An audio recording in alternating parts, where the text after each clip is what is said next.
Yo, yo, yo, what's up, everybody? It's your boy Isaac, And this is your boy Bryce. and we are Brothers on Tennis. And folks, we made it through a fantastic 2023 Wimbledon Championships. Bryce, you and I have talked off and on during the tournament, and I tell you what, man, this Wimbledon, in my opinion, was fire. How about you? What were your thoughts on this Wimbledon 2023? I absolutely loved this Wimbledon. And I mean, it was everything from upsets to comeback stories to the changing of the guard type stories to just, it was everything. I Right? mean, I loved this Wimbledon. And so we have so much to talk about. Yes, we do. Yes, we do. And of course, before we jump into this, we want to give a big, big shout out to our sponsor, Paul S. Haberman. So, folks, this episode of Brothers on Tennis is being brought to you today by the law offices of Paul S. Haberman. Are you a sports enthusiast in need of legal representation? Look no further than the law offices of Paul S. Haberman. Paul S. Haberman is not just an experienced attorney, but also a longtime lecturer on sports related law matters.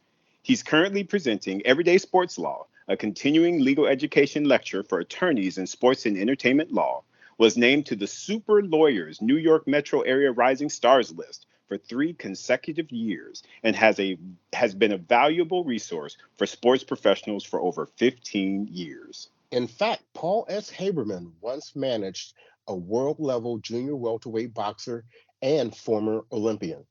He has represented 5 current or former world champions in boxing and MMA and has had at least 50 to 60 other clients involved in sport.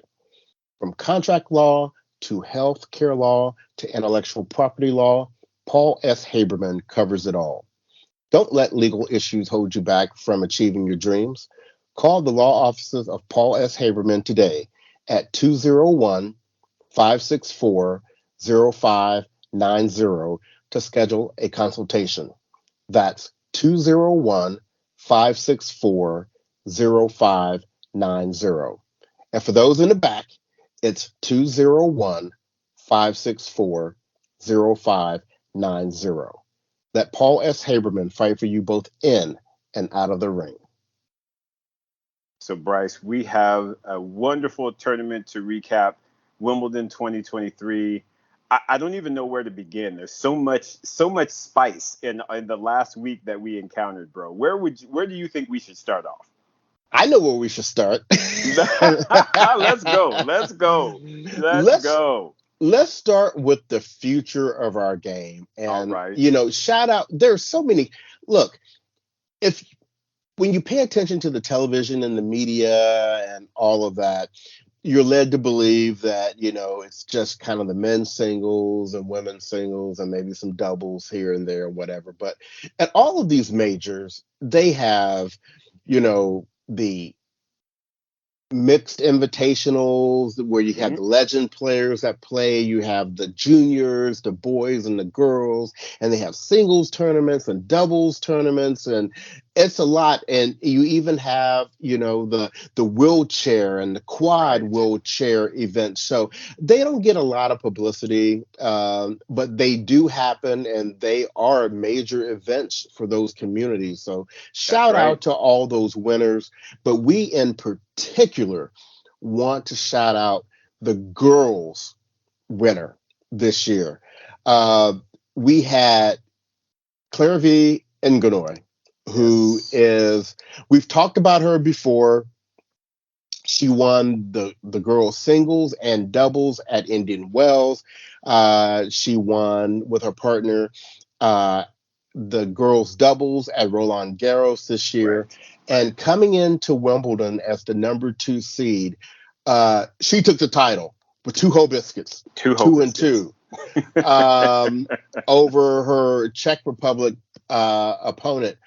You know, Isaac, this is the future of our game, and she is an African American young lady, and we are expecting big things out of her when she turns pro. Oh yeah, absolutely. I mean, she has really really been having a fantastic 2023. Again, the results that she had at Indian Wells on U.S. soil, and then she goes off and gets the doubles title at the French Open, Roland Garros, and then to turn around and take the girls singles championship at Wimbledon, one of the most prestigious Grand Slams on the tennis tour. Yeah, Clervie Ngounoue, you go, girl. Good job. Yeah, she did it, and I am so proud of her. And for our listeners, we are trying to get Clervie and her doubles partner from Roland Garros on the show, so we can Yes. talk to them, and you can get a better chance to know who they are and follow them as they make their ascent to the professional tour. So, congratulations, Clervie! Shout out to you, and we can't wait to talk to you. Yes, absolutely. All right, Bryce. We've talked about the upcoming future. Now we So, got the present. yes. So let's take it to the mixed doubles, Yes. Isaac. Yes. We ended up having a really wonderful result there. One of our guys that we support, and we've shown support to for the last few years, Mate Pavic and his partner. Uh, Kichinov, I think is how you pronounce it. Kichinov, Yeah, because it's kind of Kitchenov. like Yeah, Karen Kachanov, but it's Kichinov. Kitchenov, right. There you Yes. go. So Pavic and Kichinov went ahead and took the mixed doubles title. And Bryce, it was a fantastic match.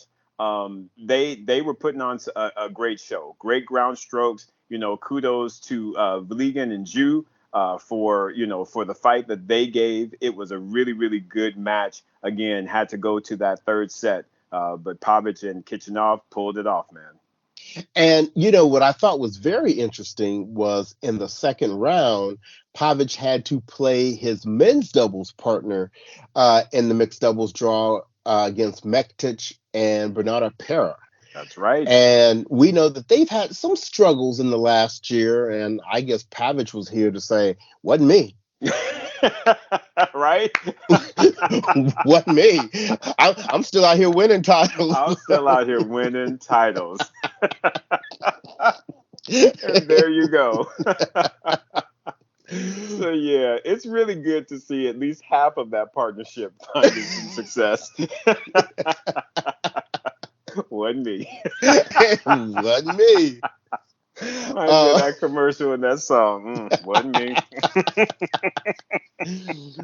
Well, Oh. and with that, let's just go ahead and move into the gentleman's doubles. Yes, yes. And we had a Brit was able to snag another Wimbledon title, How about and that that? was Neil Skupski Yes. and his partner Wesley Koolhof. They took out Zabalas and Granette. I always say his name wrong. Yeah, Granollers. Granollers. Thank you There very we much. go. Yes, sir. Straight set 6-4, 6-4, but it was an entertaining match. It was. It really, really was. It was nice to finally see a little bit of, I guess, form, quote unquote, on the men's double side. At least these were two doubles teams that we were familiar with, who have been in the latter stages of Grand Slam tournaments. So I was at least happy to see that. Oh, I know these four guys. Okay, Right. this will be good. And I Right. mean, Kulov and Skupski, they got out there and they got after it, and it was just a really, really, really competitive match. Both sides played very well, but at the end of the day, Skupski and Kulhoff just had a little bit too much for Granollers and Zabayos. They were hitting some returns, Bryce. Woo! Fire. Fire. And to your point, Kulhoff and Skupski were the number one seeds. Yes. Yes. So they ran it all the way through. And that nice to see a little bit of that continuity on the men's double side, because again, we haven't seen it in a good while in 2023. So it was really nice to see, see it shape up and see, the number one seed run it all the way through. And double shout out to Neil Skupski, because apparently he became the first Brit since like the early 1900s to win both mixed doubles and men's doubles, or have both of those crowns. Oh, under nice. under his belt. So apparently Jamie Murray has not done that, because I just assumed he had, but yeah, Right. no. Apparently Skupski is the first to do that, to have a mixed doubles and men's doubles championship under his belt. So kudos to you, my man. Good job. And think about it, when Great Britain comes together for the Davis Cup team for their doubles, Whoo, fire. Salisbury, Jamie Murray. Skupski, Jamie Murray, they tight on the hmm doubles. They tied on the doubles for real. Too bad it only counts for 1 point. So, Exactly, right. moving to the ladies doubles, Oh my goodness. I'm Come gonna on, let you Bryce. take this one. I'm gonna let you take this one. Ooh, folks, I'm gonna tell you what. Who loves one of the winners of this year's title is me. Shea Sway. I'm sorry, Bryce. Shea Sway is one of my favorite doubles players, literally of all time. I Right. love that young lady. I love her game. I love everything about her. I just love her demeanor. I love her smile. She's Yep, quirky. Her she is. game is quirky, but at the same time, it is so ridiculously effective. I mean, Bryce, those ladies are out there throwing their back into them shots. And Shea Sway is like, boop. She's like, you can do all that. You can put all that effort. I'm just gonna boop. I'm just gonna massage it right back, and I'm gonna put it exactly where I want to put it. And her game is just so ridiculously good. It is so understated and so underestimated, Bryce. I Right. love Shea Sway, and I And could talk about her all day. I'm gonna pass it to you because I love that. I love that young lady. and I just want to give a little bit of shine to her partner Strisova, because if you Yes. watch that match, Strisova was like, "Don't put nothing in the air. Don't do it. Don't put it in the air, because I'm coming for it." She hit some ridiculous overheads Yes, she did. in Yes, that she match. did. Woo. Almost tore her Achilles. I know you After, saw that, right? She said, "Ooh, I got a little off balance there." right. And Yes. let's not miss the fact that Shea Sway hmm also won Roland Garros with With a women. She different played partner. with a different partner. They were the ones that showed Taylor Townsend and Layla Fernandez what time it was over there in Paris. See, on the clay. Come Right. on, man. And then they come over here unseeded after hmm having won this tournament in 2019 Right. and take out Elise Mertens and Storm Hunter, who were the number 3 seeds. Not an easy out. Exactly. A Not seeded at all. team. And I was just laughing because Shea Sway was out there with her little halter top, and her collar popped, and had a diamond heart-shaped earrings in her ear, which she lost the first one somewhere in the first set.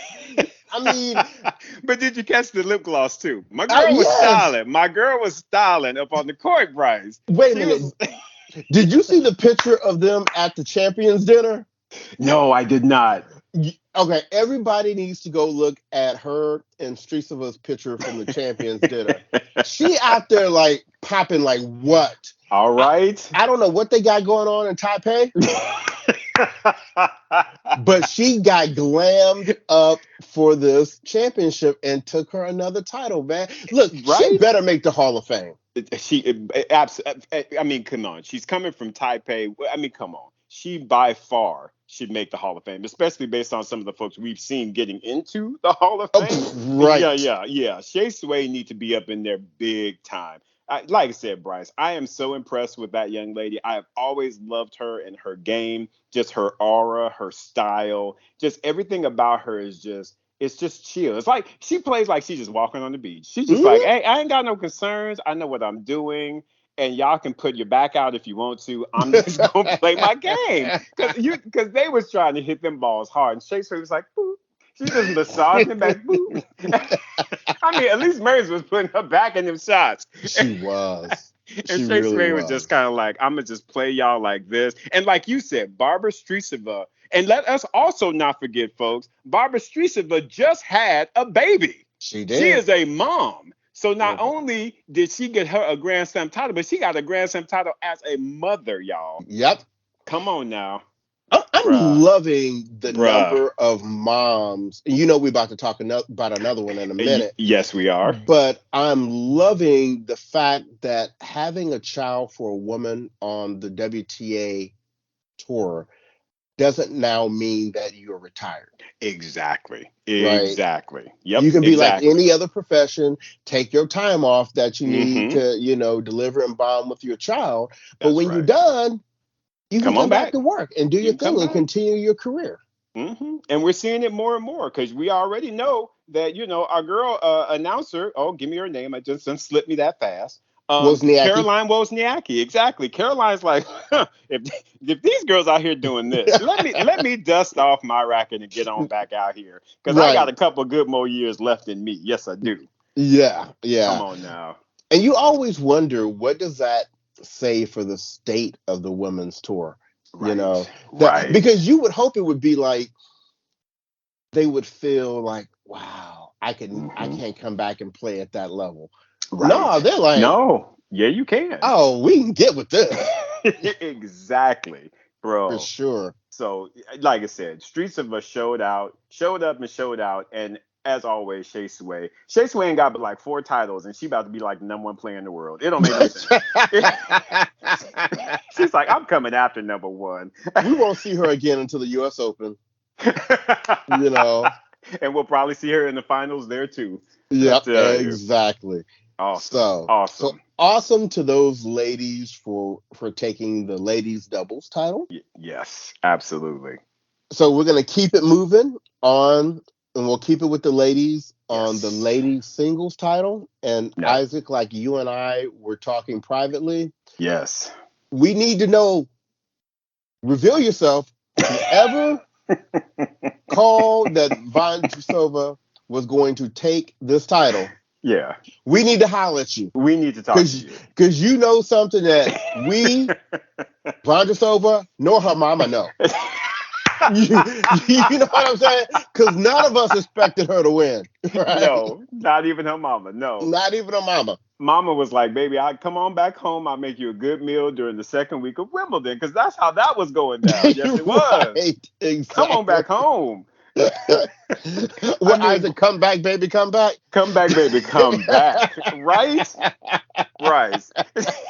I mean, even Vondrousova said in interviews, she was just like, "Yeah, I expected maybe to get a couple rounds. I mean, because again, based on her history, she had not won very many. She wasn't even 500 on Nope. grass going into Nope. Wimbledon. She didn't Nope. even have a 500 record, folks. And she Nope. got up in Wimbledon and slid her way up into the title. She was like, Wimbledon, slide in my DMs. What? Right. So exactly. So let's talk how we got there. So the last time we talked to the good people, Yes. we were talking about the quarterfinals and That's what right. we thought. Mm-hmm. So, coming out of the quarterfinals, up top, we ended up, well, let's start up top, right? Yeah, let's start. Because that was where the first upset happened. Talking about mamas, Svitolina Yes. wanted Iga Swiatek to know what time it was. Yes. And it was not time for Iga. No. She was like, sis, you still have some growing to do on grass.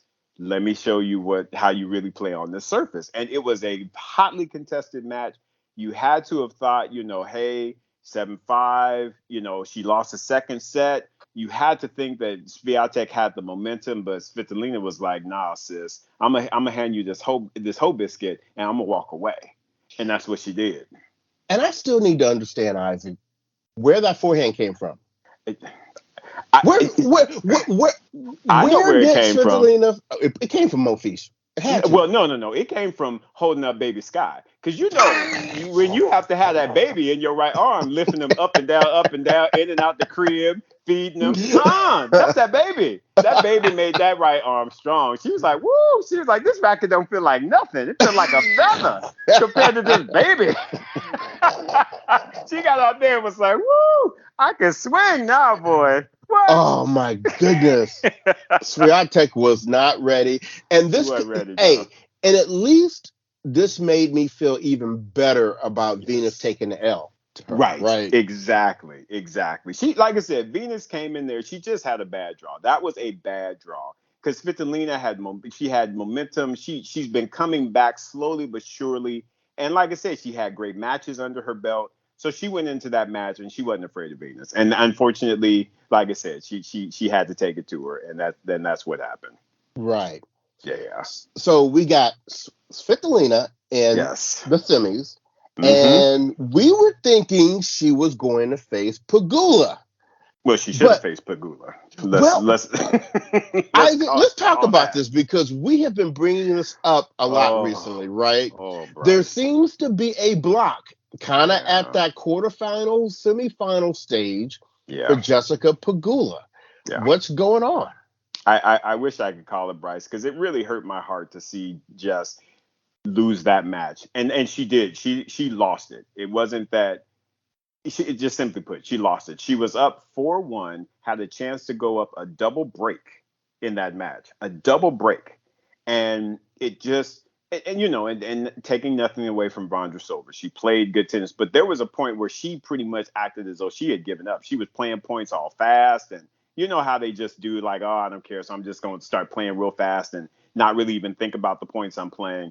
And at that point, I feel like Jess allowed herself to get a bit tentative.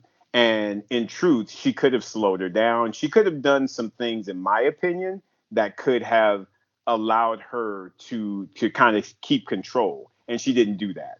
And when Vondrousova held for 4-2 instead of it being 5-1, to me at that point, Vondrousova just loosened up. And unfortunately, in my opinion, she just kind of, she pulled up a little bit, and that was just enough for Vondrousova to get back into it and say, well, why not me? Let me do it.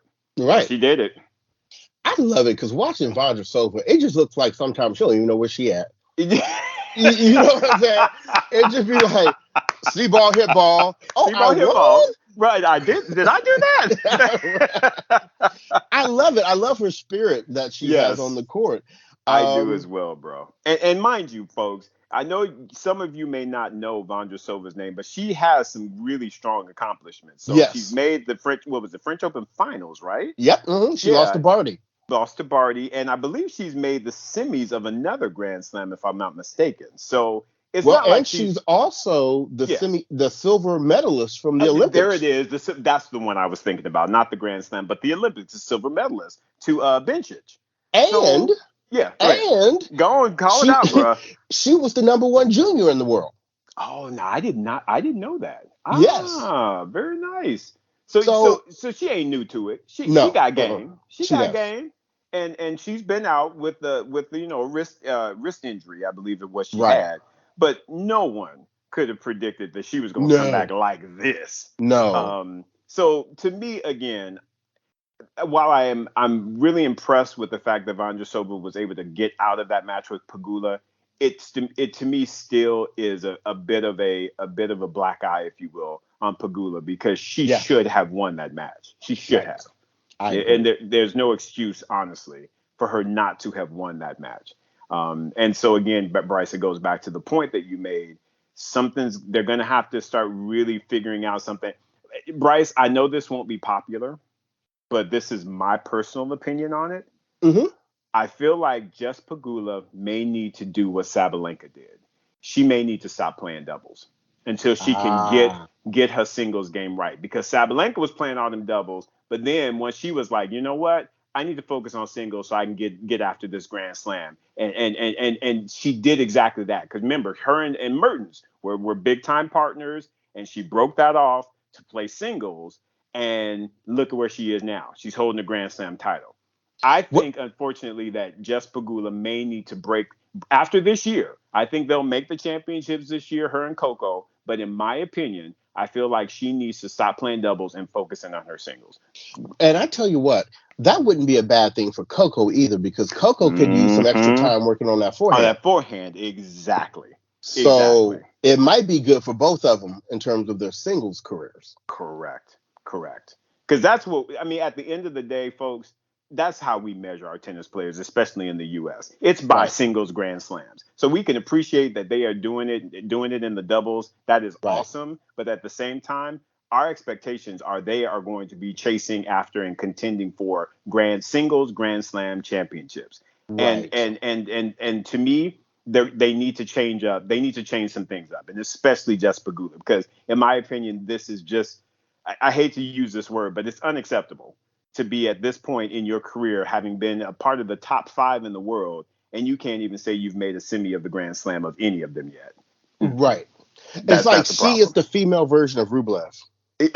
Well, innocent, yeah, exactly, exactly. And no, she's got to do better. Right. So, okay, up top, we now have in the semifinals Svitolina, crazy that she's just been back on tour a couple of months and now is in the semifinals of Wimbledon against Vondrousova. Right. And then below, I think you and I both had Rybakina Oh, absolutely. coming in over Jabeur. Yes, yes. But And Jabeur had other other thoughts. But sorry. right, she said she was on her revenge tour. That's right. That's right. And Rybakina was, the first stop.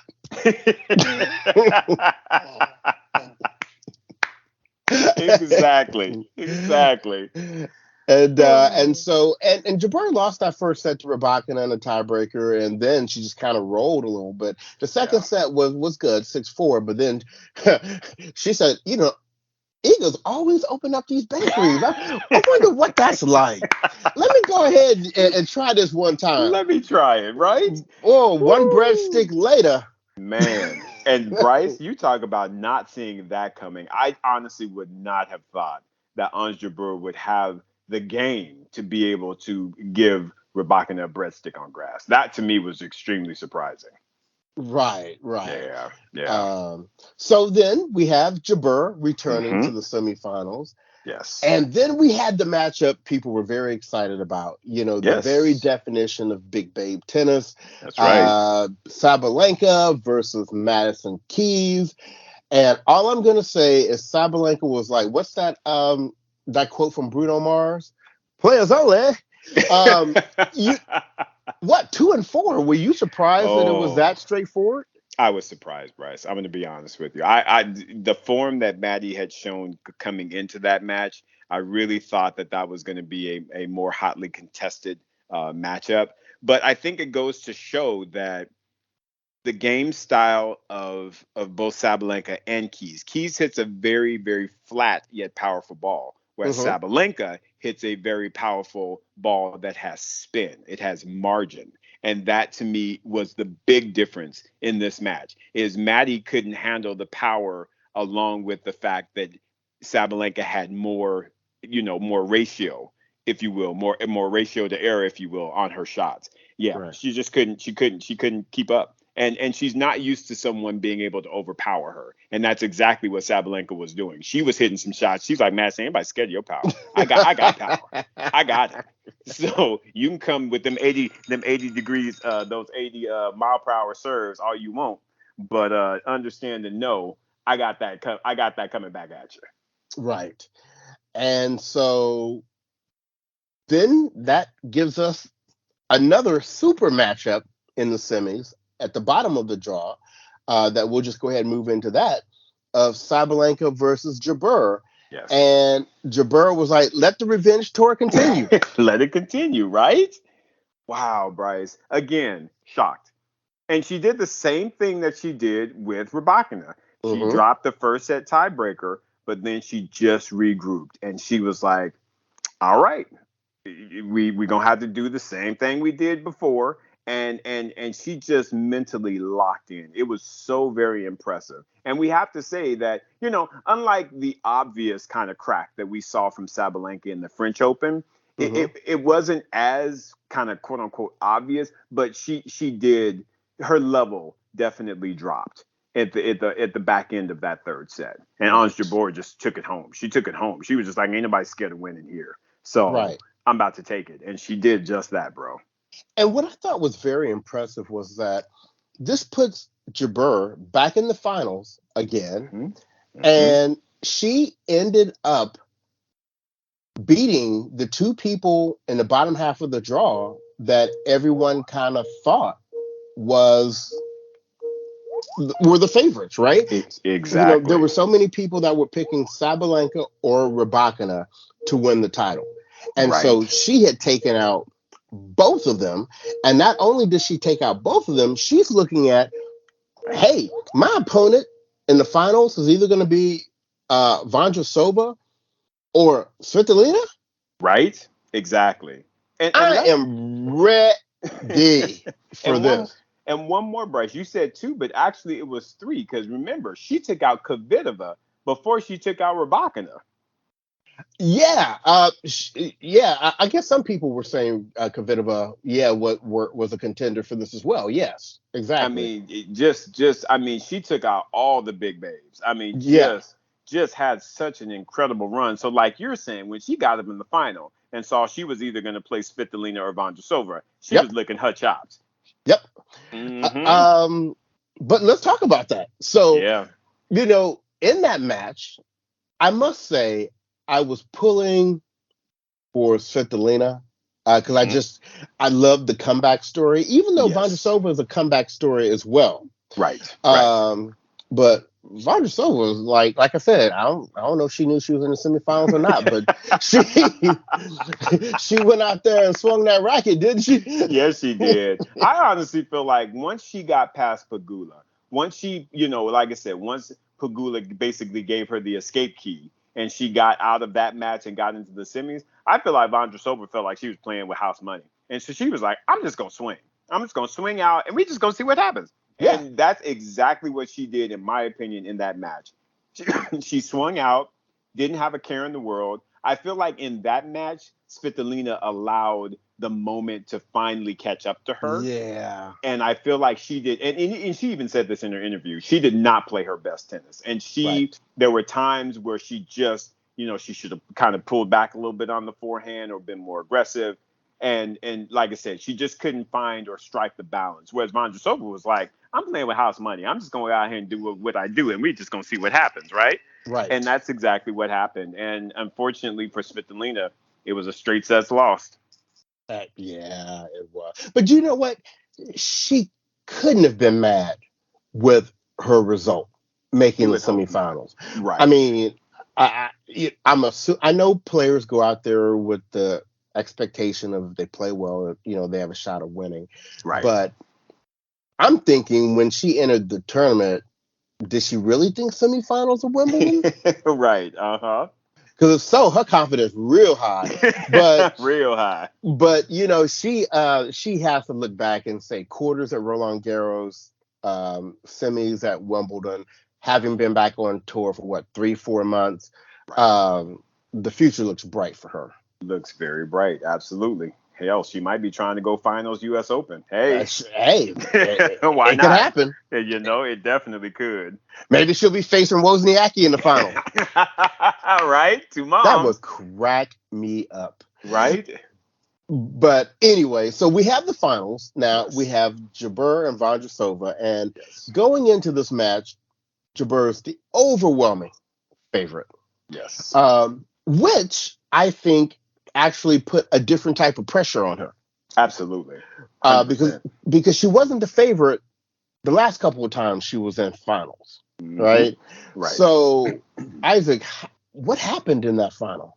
Well, it's two things. It's exactly what you said. The pressure. It was different pressure because she was expected to win. She was an overwhelming favorite to win this Wimbledon championship.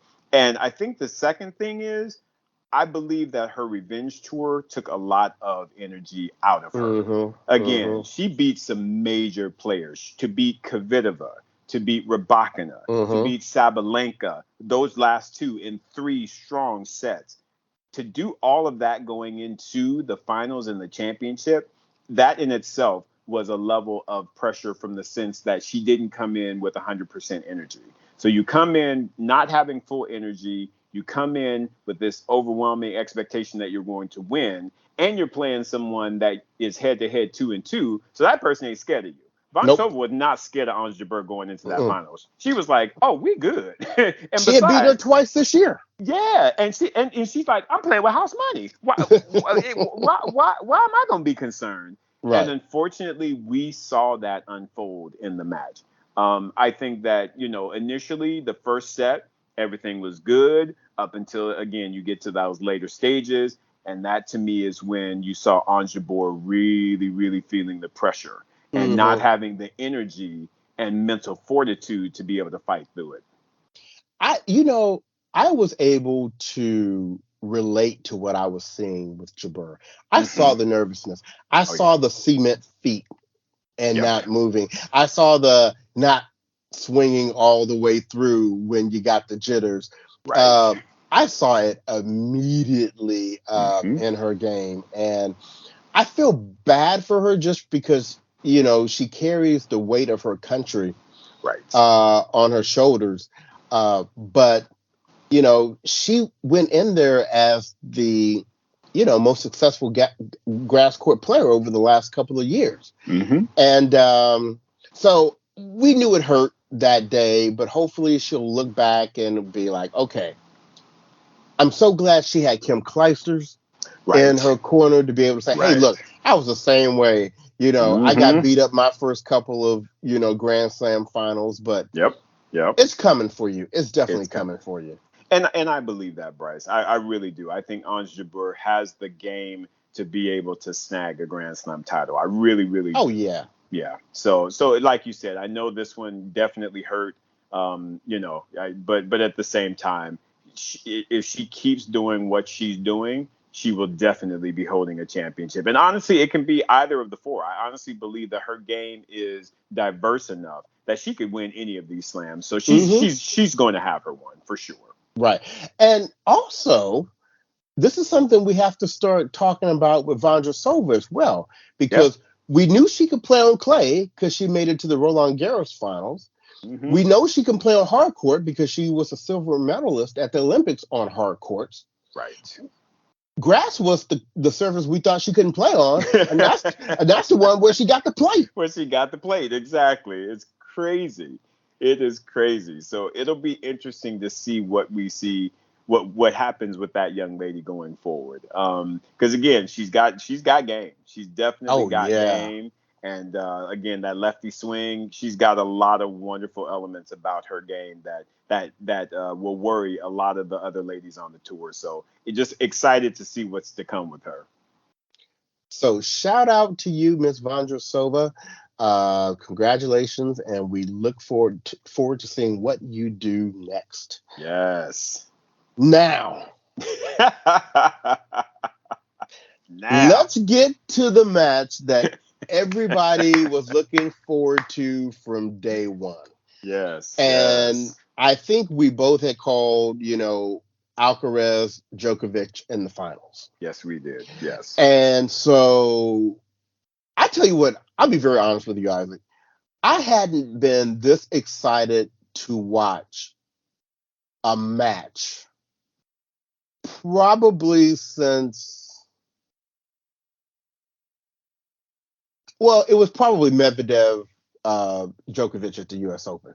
Oh, yeah, for Uh, me, I was going to say Federer. It's been well, that long ago.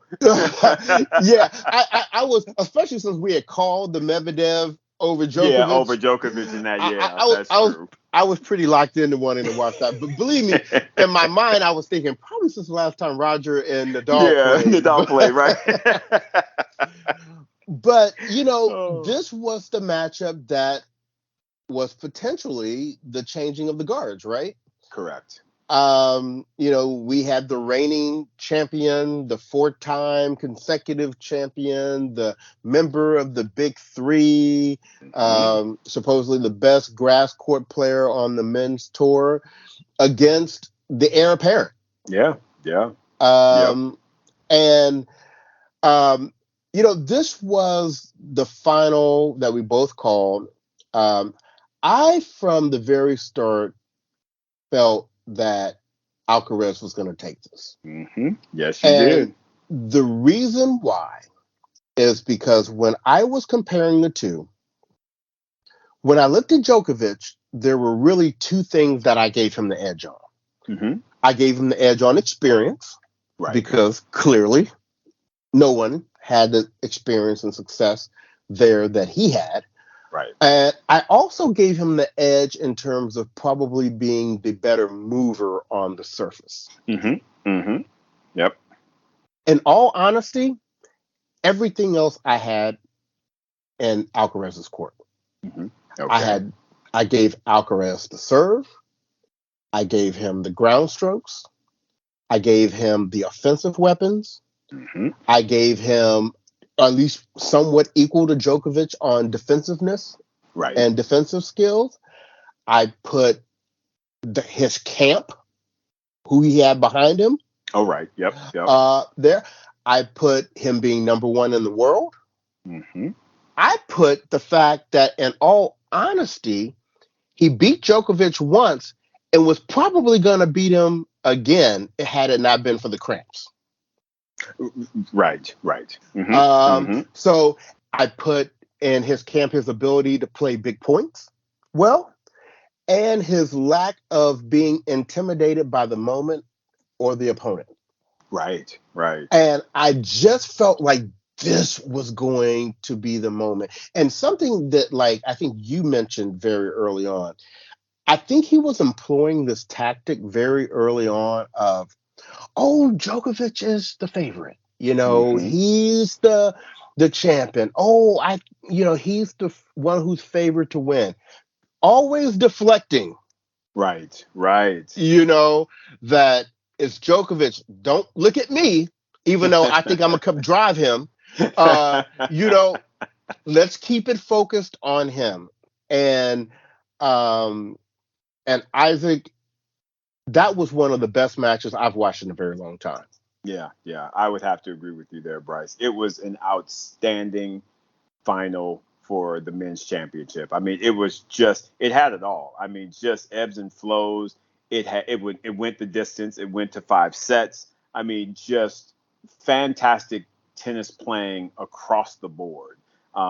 Yeah, I just again, one of the best matches that I have watched in a very, very long time. I was so ecstatic with the fact that Carlos was able to raise the Wimbledon championship. Uh, again, I think that he even surprised himself from the standpoint of how he was able to learn and adjust to moving on the grass surface. To me, Yep. that was the biggest thing because I feel like from a comfort level, no one else was, in my opinion, outside of Andy Murray, as Right. comfortable with grass as Djokovic. And so Right. to me, that was a big, big factor in the reason why I personally, now I like I said, you and I did our predictions. I had Djokovic as winning, and that was one of the main reasons is because on grass there is a certain way that you have to move in order to be effective. And to me, this shows just how much potential is in Carlos Alcaraz. Because Mm-hmm. for him to be able to go into the grass court season and to be able to figure out in utilizing one tournament, one big tournament rather, but one tournament, Queens, to be able to figure out how to move and how to use those very very stutter steps, if you will, versus the slide. It was just amazing his growth, his the growth in his knowledge of how to move, because we all know that Carlos is one of the best, if not the best mover on the tour, simply Right. put. Mm-hmm. His speed is just ridiculous around the court, but that can work against you on a grass court. You have to know how to move. And Yep. that to me was so impressive, was how he figured out how he is supposed to move. You didn't see him slipping and sliding too much like you did the other players because he figured out how to move. And then based on that, he was able to implement what you said, all of his ground strokes, all the power, everything gained confidence because, in my opinion, he figured out the movement, he figured out his strategy. It was incredible, Bryce. There's so many words I can use for that young man, but just simply incredible for him to do what he did and have the fortitude to and mental stability to be able to stay in there going into that fifth set, having lost the fourth set, Mm-hmm. and still being able to see it through. He served it out. He served it out like a boss, dude. He Like was a just like, boss. he was like, ain't nobody scared of you. I'm about to take this championship. Because you see Yep. people, they just, they get caught in the moment. They get nervous. You see, Yep. I did not see any nerves from Carlitos. He was like, no, this is mine. It's mine, Bryce. Oh, Right. it gave me chills, bro. It Right. gave me chills. So ecstatic. And ironically, it was Djokovic that you saw slipping and Correct. sliding and Yeah. falling on the ground. And Alcaraz was masterfully using the playing behind him technique. Yes, he did. Especially when he saw that groin got a little tight, a little sensitive. Right. Gotta use what you gotta use. Absolutely. So yeah, masterful. Now, look, I just want to, and this one I'm gonna go ahead and just put it out there. Mm-hmm. As Brothers on Tennis, there's been about 3 players that we've called. We called Karatsev, Mm-hmm. and he had a great year and a half, and then he's kind of backslid a little bit, but we still got faith in him. Right. We called Rybakina before the pandemic. Yes, we and did. she has come to show out. And we called Alcaraz. And I remember on the IG Live when we were saying that he was the next one, and a couple people, and I can't remember who they were because otherwise I call them out by name, who said to us in the chat that we were trying to anoint him too quickly. Yeah. It's one of those things, Bryce, where, you see the talent, you see there's just something special. And I think everybody was seeing it because quietly, even some of the comments that Tsitsipas made that I thought were a little bit like, ooh, he's giving him that much credit and he's like 18, 19. I said, he sees it. And we saw that. Yeah. Carlos Alcaraz is the real deal, folks. And again, he is showing it. He grows every day in his playing style, in his knowledge, in just in every regard. And it's funny because Bryce, I mentioned this to you on the side as well. Is I saw Watch the Tennis Channel, they or ESPN rather, and they had Cliff Drysdale on there, and they were talking about Carlos and Cliff jumped out there boldly, and he was like, listen, I see Carlos Alcaraz as being, on the same par as the big 3, and I honestly believe that he will win probably as many Grand Slams, if not more. And Bryce, I'm gonna tell you, they gave him shade for that, but I'm gonna tell you what, I was right there with Cliff. I am too. Well, look, Djokovic said himself yesterday. He said Carlos is the most complete player I have ever played against in my life. Simply put, bro. He said Roger and Rafa both had their strengths and weaknesses, but he said Carlos has the best of the 3 of us. The best of our strengths. And if you think about it, he just absolutely does. Now, granted, we know certain things can happen, which we hope don't happen, like injuries, as Del Potro, that can affect what ultimately happens. But if he is able to stay healthy, absolutely, the thing that he may have in his favor that the big 3 didn't is the big 3 had to compete against each other. Exactly. They had to share those 60-something titles between each other. Exactly. With this win, Carlos has really kind of separated himself from the rest of the pack. I'm telling you, Bryce. For me, so he ended up playing Rune in the quarterfinal, and we didn't really talk about the quarterfinals on the men's side, but he ended up playing him. No, it's all good though, because really, truly, the final was what we need to focus on. But the one point I want to make, and it is as it relates to what you're talking about, is when he played Rune. Remember, Rune was out there talking about we're the next big 3, and it's me, him, and Sinner. I'm gonna tell you what, Carlos Alcaraz was like, sir. There is no big 3. There is a big 1, and y'all might be like a 2 and a 2.5, but no. Let us be clear. He made Holger Rune looked very, very average, in my opinion, in that matchup. Beat him 3-3-3. I mean, I know they grew up together, so they know each other's games, but I'm sorry. He really made Holger's game look.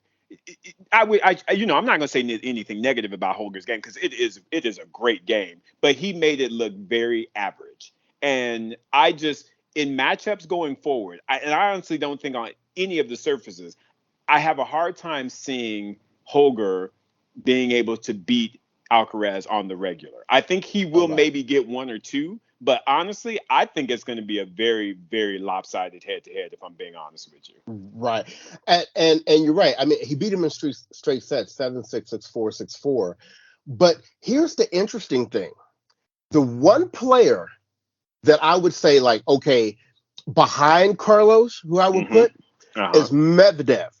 And Right. Medvedev was the one he ran through Whew. 3-3-3. Oh, it was. Oh, I'm sorry. That's right. I Yeah. looked at the wrong score. He did play a good one against Rune, but it was straight sets. That's right. Yeah. It was still straight sets. But even the person who I'm thinking is the next one behind Right. Alcaraz, Right. he Whew. routine. Now, granted, let's be real clear. I'll be very interested in their matchup much more on the hard court. Correct. Uh, Correct. but I think on clay and on grass, Yeah, yeah. I think Alcaraz will definitely own that head to head big time going right? forward. Yeah, I agree with you. Yeah. Oh, and sorry, sorry about messing up that score line. Yeah, it was 7-6, 6-4, 6-4 against Rune. So again, nothing, nothing shabby, but Right. still, he made him look very average based on that matchup. And let me add something else that Alcaraz did against Djokovic, which the entire match with center, Hmm. I was like, dude, what are you doing? So Right. look, center's got the big serve and he's got the ground strokes, right? And he Yes. actually even Yes. moves pretty well. Hmm. But what he was not doing in that match with Djokovic is when he got the opportunity, the times that he was able to stretch Novak out wide on the backhand, where he had to go with one hand, Hmm. center should have been in the net at the He net, should picking those exactly. shots off, and he didn't, and he No. lost a lot of those points because Novak is going to stay in the point to the very end, and Correct.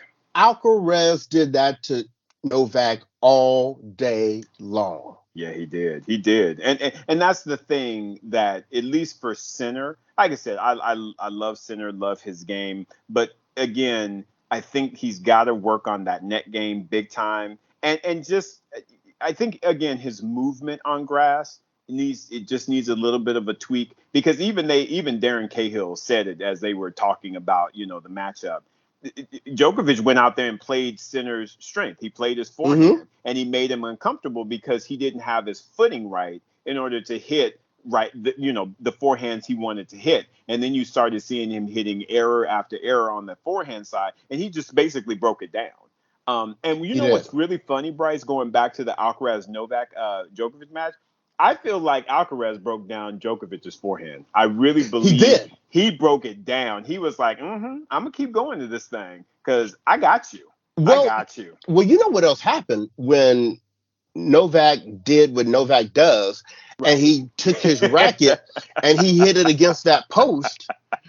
Look, I can't Yeah, make it up, right? yeah. I can only talk about what He only happened, talk about right? the facts. That's right. So when he hit that post, you saw immediately he started working on his wrist. Right, right. And Alcaraz saw that.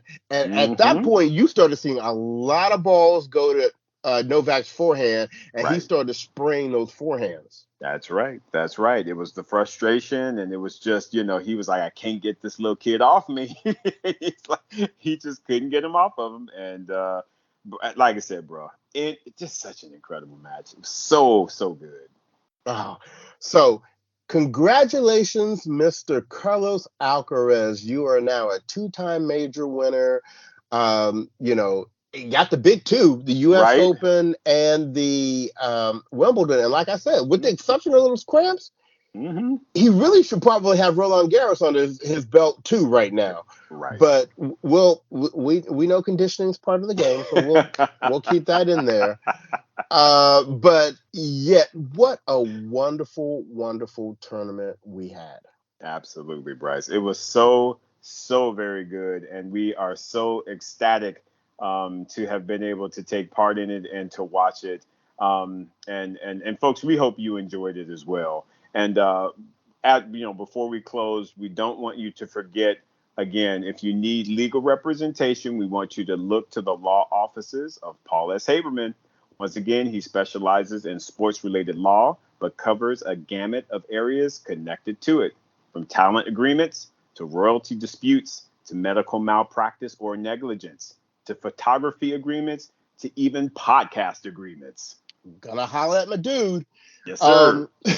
Whatever you need, really, seriously. Paul S. Haberman is your guy. Call 201-564-0590 for a consultation.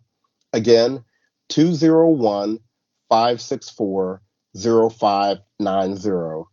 And for the final time, to our good folks in the back, 201-564-0590. Let Paul fight for you both in and out of the ring.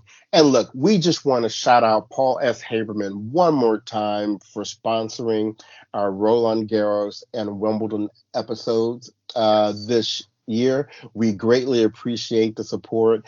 And you're going to be hearing more from Paul from us on some upcoming episodes. That's right. That's right. So, Isaac, any final words you have to wrap up this 2023 Wimbledon season? No, brother. I think we said it all. It was a great championships. So very happy and looking forward now to the summer hard courts leading into the U.S. Open, where we will be there live. Absolutely. We're going to start talking to you. We have been approved for our media credentials for both the Western and Southern in Cincinnati and the U.S. Open. So we appreciate both of you tournaments. Yes. For that, for showing us love and giving us an opportunity to share those tournaments with our followers. But we have one more thing left with Wimbledon before we get out of here. Mm-hmm. Everyone, please go to Instagram. Tomorrow, we will be posting our Wimbledon gift bag giveaway. Shout out to our good friend and OG BOT family member, Paul, for getting the items for us. Yes, you have an opportunity to win a gift bag of swag and items from this year's Wimbledon. So look out, look for the rules for entry, and good luck to the eventual winner. So with that being said, everyone, I'm glad you enjoyed the grass court season. Get ready for the hard, and we'll be looking to bring a lot of that action to you. So on behalf of the podcast, this has been your boy Bryce. And this is your boy Isaac. And we are Brothers on Tennis. Everyone, be well.